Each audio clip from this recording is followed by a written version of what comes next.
Hi guys, how you all doing, and welcome UFC Daily Updates here. A few things happening today.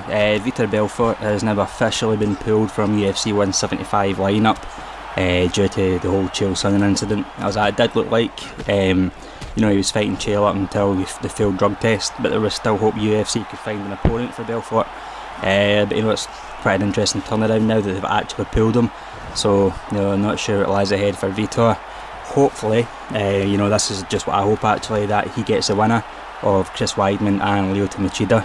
I guess we'll find out soon enough.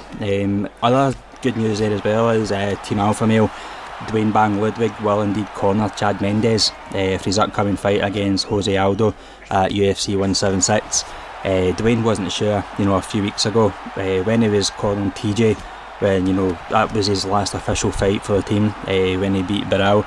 I mean, in my opinion, Uriah should have put personal differences to the side and maintained a professional relationship with Dwayne. I'm not hating on Uriah, one single bit. He is one of my favourite fighters, of all time.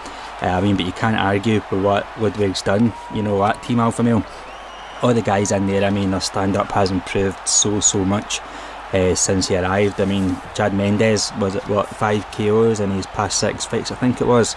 Danny Castillo again, he pretty much stood up Edson Barboza, which no one thought he was actually going to do. Just the stand up for those guys have improved, just so much. Who at the end of the day, would have actually said that Dillashaw would beat Barrow in a stand up fight? It just no one would actually have thought of that.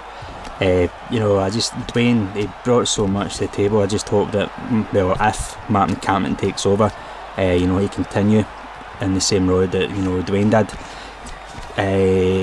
Also in the light heavyweight, contending 2-time Olympian Daniel Cormier, he's got significant knee ligament damage which he suffered in training for the bout against Dan Henderson. It's unsure whether he's going to have surgery as he's so close to a title shot. The way I see it is, does he have surgery? That way he's out of action, and if Jones or Gus gets injured and then someone else jumps in front of him, putting him further down the line, it's a tricky one. The injury could easily get worse the next time he's actually in training, and then he could injure even more and be on the shelf for even longer. It's a tricky decision either way. I'm really not sure what the best outcome for that would be.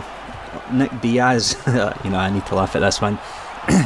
Nick Diaz has been telling Anderson Silva to fire his trainer and hire a boxing coach instead. Nick has been hinting that he would come out of retirement to fight Silva. Just my opinion, Nick wouldn't last any more than 2 rounds with Anderson. Granted he is a good fighter, but it doesn't spring to mind that he's a superior striker like everyone says Diaz is. He throws very high output, but there's never a lot of power behind him. He is technical, but I just don't think his stand-up is anywhere near what Anderson Silva's is. I'd say Silva's 10 times better striker than him. Tim Boetsch and Brad Tavares, a very interesting fight. That one's going to be scheduled for UFC Fight Night 47. Looking forward to that one. And Thiago Alves against Jordan Main at Fight Night 49.